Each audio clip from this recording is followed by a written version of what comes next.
السلام علیکم ناظرین، خالد عزیز آپ کی خدمت میں حاضر ہے۔ آج یہ ویڈیو قدرے لیٹ ریکارڈ ہو رہی ہے، آپ کو مطلب ریکارڈنگ اس وقت تقریباً 9:15 ہو چکے، آپ کو یہ تقریباً 10:15 10:30 تک مل جائے گی۔ معذرت لیٹ ہونے کے لیے۔ آج کی خبروں پہ آتے ہیں اور اس پہ تبصرہ بھی کرتے ہیں۔ آپ سے گزارش ہے کہ چینل کو سبسکرائب کر لیجئے اور ویڈیوز کو لائک اور شیئر ضرور کیا کریں۔ اچھا جی، تو خبریں یہ ہیں کہ ون بائی ون آپ کو بتا دیتا ہوں، ساتھ ساتھ تبصرہ بھی ہوگا۔ خبر یہ ہے جی کہ انتخابات میں دھاندلی ہوئی، پی ٹی آئی اور جے یو آئی کا اس پر اتفاق ہوا ہے۔ مولانا فضل الرحمان جو ہیں وہ کل انہوں نے کافی گھن گرج سے اپنی پریس کانفرنس کی تھی، اس کے بعد انہوں نے ایک ٹی وی انٹرویو بھی دیا، اور آج انہوں نے ایک اور ٹی وی انٹرویو میں کل والی پریس کانفرنس کو تھوڑا سا آپ کہہ لیں کہ اس کی جو شدت تھی اس کو قدرے کم کرنے کی کوشش کی۔ اس میں انہوں نے ایک بات پہ تو واضح طور پہ کہا کہ جناب فیض حمید صاحب کا جو نام تھا وہ غلطی سے ان کی زبان پہ آ گیا تھا۔ اچھا، مولانا صاحب فرماتے ہیں، پہلے میں آپ کو بیسک پوائنٹس بتا دوں پھر اس کے اوپر رائے بھی دیتے ہیں۔ مولانا کہتے ہیں کہ معاملے کو زیر بحث لانے کی، یعنی کہ جو معاملہ انتخابات میں دھاندلی کا تھا اس کو کہتے ہیں کہ زیر بحث لانے کی بجائے اس کو تاریخ پر چھوڑ دیں۔ سبحان اللہ۔ یعنی مولانا اب یہ چاہ رہے ہیں کہ یہ جو انہوں نے کل گل افشانی کی ہے اس کے اوپر کوئی بات نہ کرے اور اس معاملے کو تاریخ کا حصہ بننے دیں۔ اچھی بات ہے۔ اچھا جی، آگے وہ کہتے ہیں کہ جی عدلیہ سمیت کسی ادارے پر ان کو، یعنی کہ مولانا صاحب کو، کوئی اعتماد نہیں ہے۔ یہ ایک اور گرم پھونک انہوں نے مار دی ہے۔ یہ ایک ہی انٹرویو کے مدرجات آپ کو بتا رہا ہوں۔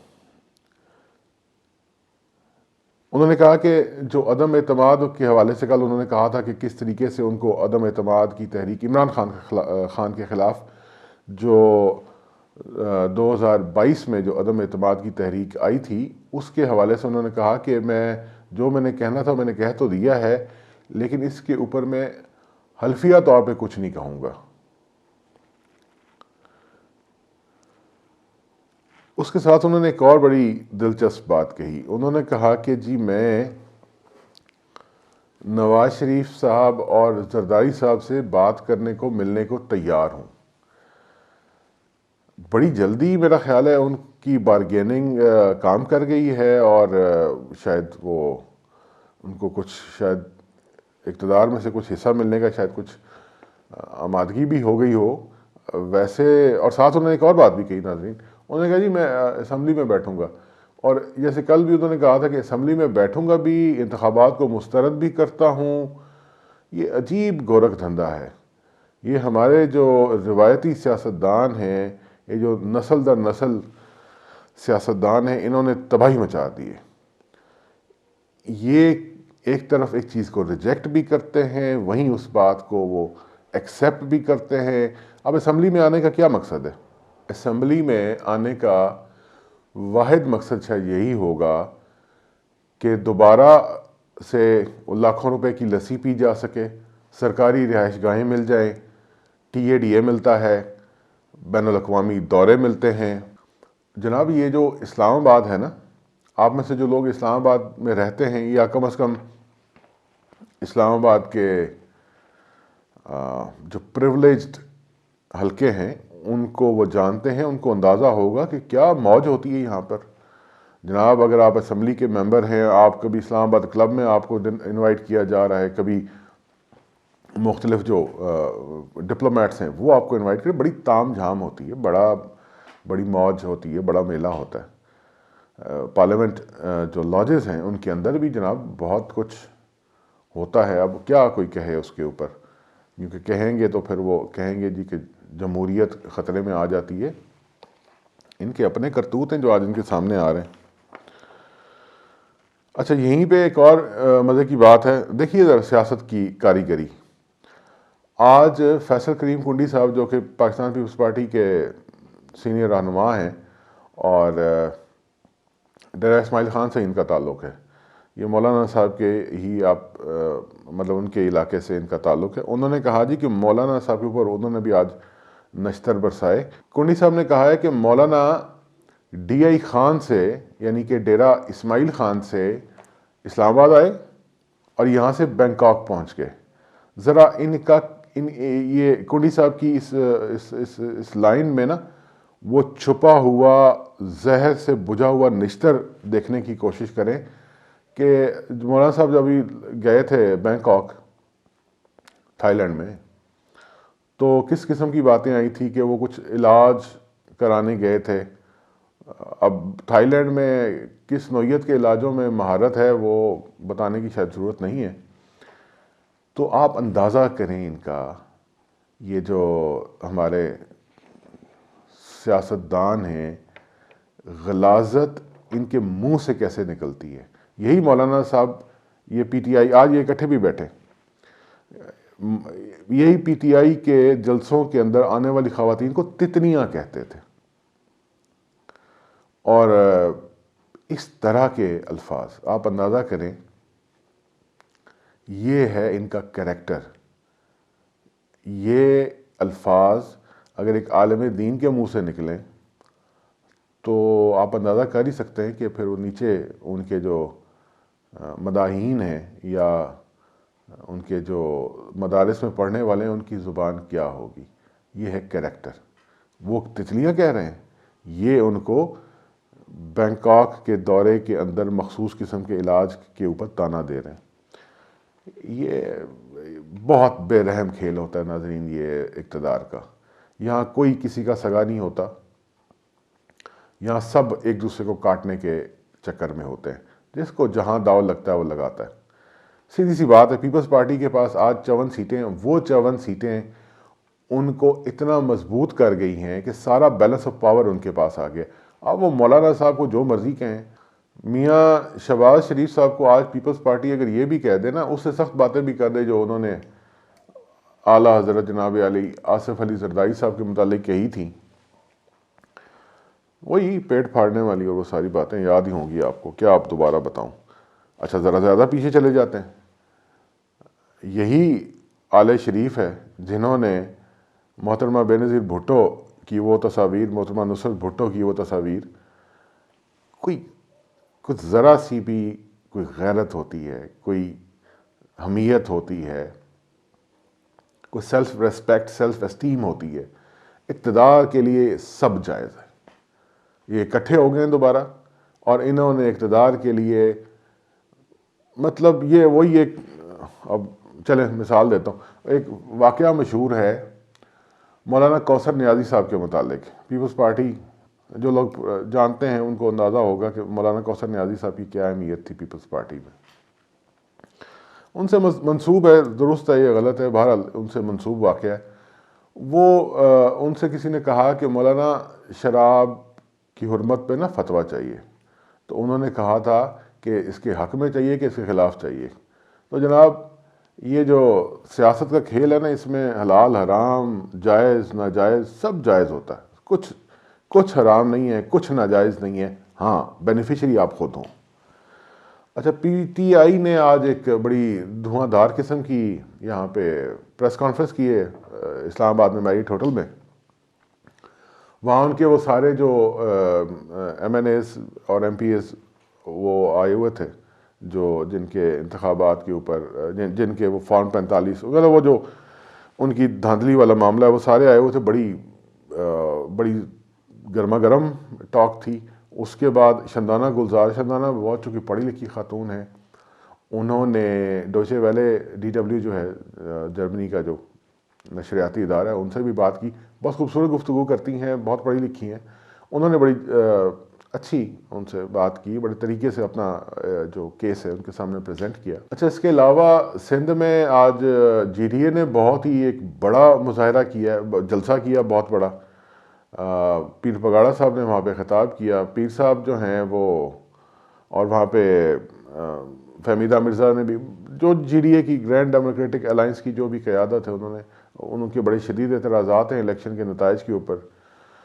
اور اسی طریقے سے ابھی میں دیکھ رہا تھا کہ خبر یہ بھی آئی تھی کہ جو کوٹ سبزل والا جو پاکستان جو پنجاب اور سندھ کا جو بارڈر کہہ لیں پنجاب اور سندھ کا، وہاں ابھی تک خبریں آ رہی ہیں کہ وہاں پہ بھی ابھی بھی احتجاج جاری ہے. اور بھی اب تو کل تو صبح یعنی کہ ہفتے والے دن تو پی ٹی آئی کے جو چیئرمین ہیں، بانی چیئرمین کہہ لیں، عمران خان صاحب نے بھی احتجاج کی کال دی ہوئی ہے.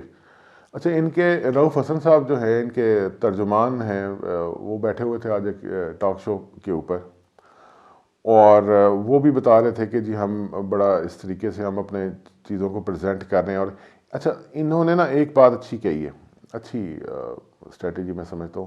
انہوں نے کہا کہ ہم پارلیمنٹ کے اندر بیٹھ کے اپوزیشن میں بیٹھیں گے. یہ بات بائی دا وے انہوں نے رؤف حسن صاحب نے نہیں کہی، یہ بیرسٹر سیف نے کہی ہے.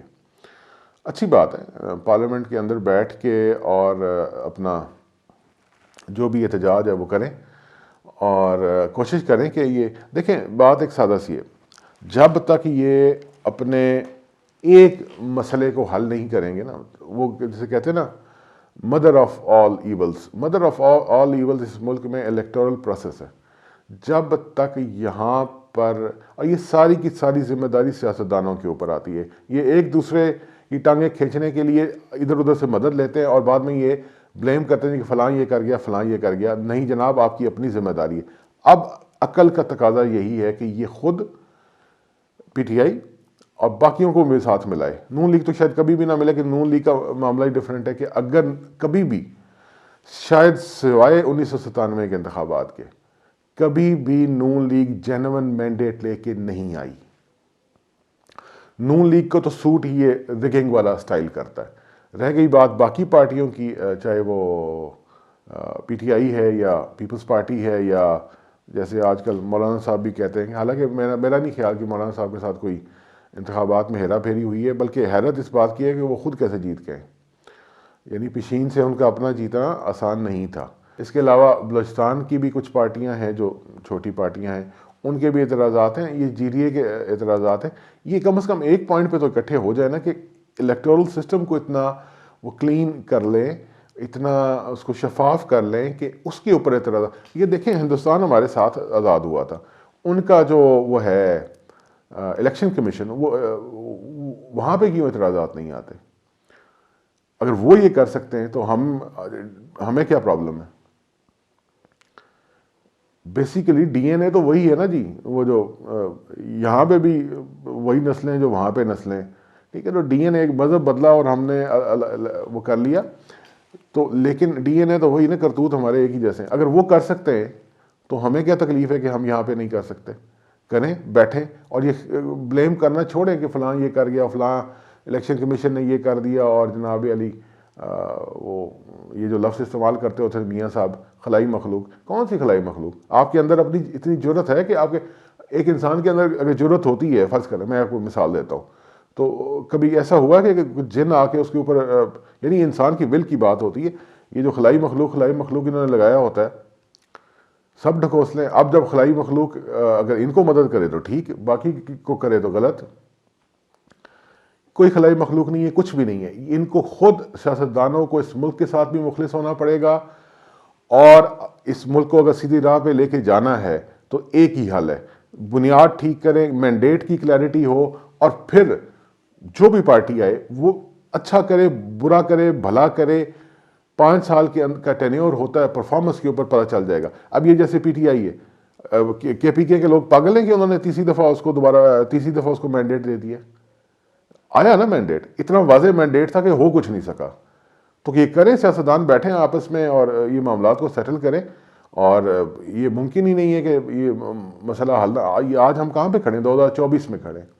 اس دور میں ٹیکنالوجی اس حد تک پہنچ گئی، کیا یہ ممکن نہیں ہے کہ یہ اپنے سیاستدان سارے مل کے اپنے مسائل حل نہ کر سکیں؟ یہ بنیادی مسائل، باقی ہر چیز کے اوپر تو ان کو ہوتا ہے کہ جی فلاں کو بھی حصے داری دے دی، فلاں کو. یہ جو ہے نا ناظرین، یہ جو اقتدار ان لوگوں کے لیے ایک کیک کی مانند ہے. اس کے نا وہ ٹکڑے کرتے ہیں، جیسے آپ نے کیک دیکھا ہوگا نا کبھی برتھ ڈے پہ یا اس طرح، تو وہ اس کو ہم سلائس کرتے ہیں نا اس طرح، یہ اپنے ٹکڑے کر کے تو یہ بانٹ سکتے ہیں. تو اس مسئلے پہ نہیں آ سکتے کہ کیک کی جو تیاری کا عمل ہے وہ شفاف ہو جائے. سیدھی اور سادہ سی بات ہے، جب تک اس ملک کے سیاستدان اس بات پہ متفق نہیں ہوں گے کہ وہ الیکٹورل سسٹم کو، الیکشن کے عمل کو شفاف اور صاف بنا سکیں، تب تک کچھ نہیں ہوگا. رہ گئی بات یہ کہ احتجاج، اور احتجاج ٹھیک ہے، احتجاج جمہوریت میں احتجاج ہوتے رہتے ہیں، لیکن احتجاج سے تب تک کچھ حاصل نہیں ہوگا. کیونکہ دیکھیں نا، الٹیمیٹلی جو قانون سازی ہے یا جو اپوائنٹمنٹس ہیں، یہ جیسے چیف الیکشن کمشنر کے اوپر سب سے زیادہ اعتراضات ہیں نا، تو کس نے کی تھی؟ عمران خان صاحب نے کی تھی نا. عمران خان صاحب کا اس وقت انہوں نے کہا تھا کہ اس جیسا کوئی بندہ نہیں ہے سکندر سلطان راجہ جیسا، آج بھگت رہے ہیں. ان کو نہیں پتا کہ، مطلب ان کو پتہ ہونا چاہیے نا کہ کوئی بھی اگر جو آپ بڑی اپوائنٹمنٹ کرتے ہیں، آپ کو پتہ ہوتا ہے کہ بیک گراؤنڈ کے. آپ نے اس وقت سکندر سلطان راجہ کو لگا دیا اور آج آپ اعتراض کر رہے ہیں. سیکھ لیں، ابھی بھی وقت ہے کہ خان صاحب، شاید انہوں نے سیکھ لیا ہو، کیونکہ خان صاحب میں ایک صلاحیت تو بہرحال موجود ہے کہ وہ مطالعہ بھی کرتے ہیں، اور مطالعے کا ان کے اوپر اثر بھی ہوتا ہے. تو ایسے بندے میں امکان ہمیشہ روشن رہتا ہے کہ وہ سیکھے. بے شک ان کی عمر جتنی بھی ہو گئی ہو، لیکن امید کی جانی چاہیے کہ انہوں نے کچھ نہ کچھ سیکھا ہوگا. آج کی یہی خبریں ہیں. کل دوبارہ حاضر ہوں گے. چینل کو سبسکرائب ضرور کریں اور ویڈیوز کو دیکھیں، شیئر کریں. اجازت دیجیے، اللہ حافظ.